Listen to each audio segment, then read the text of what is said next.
Melalui program Tentara Manunggal Membangun Desa yang bekerja sama dengan pemerintah Kabupaten Sigi, akhirnya memperbaiki jembatan Kura-Kura yang merupakan akses penghubung antara Kecamatan Palolo dan Kecamatan Nokilalaki.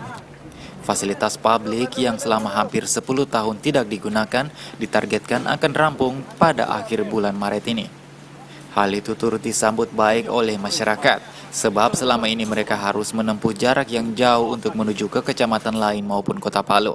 Selain itu, jembatan ini juga dinilai menjadi salah satu faktor penunjang perekonomian masyarakat.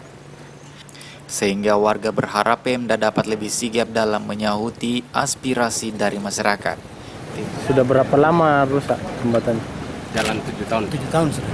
Jalan 7 tahun. Iya. Baru kali ini diperbaiki. Iya.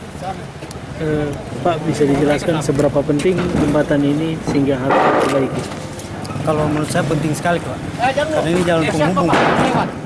Ini penghubung yang terdekat dari Sintuwu ke Palu, Pak. Jadi dengan adanya program TMMD ini bagaimana? Bagus sekali, Pak. Bagus sekali untuk jalan transportasi ini. Gitu. Ya. Jadi Yang memang masyarakat butuhkan ini jembatan ini. Memang masyarakat karena dari berbagai kampung di sini ya, lewat di sini semua.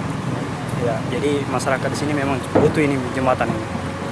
Harus apakah diperbaiki. hanya jembatan ini saja yang paling dekat atau bagaimana? Iya, paling dekat ini, Pak. Kalau dari daerah Napu kemari ini nggak belok-belok lagi, langsung kemari, Pak. Jadi dia akses yang paling dekat menuju ke Palu. Ini yang satu-satunya yang paling dekat. Kalau dia ke sana masih memutar.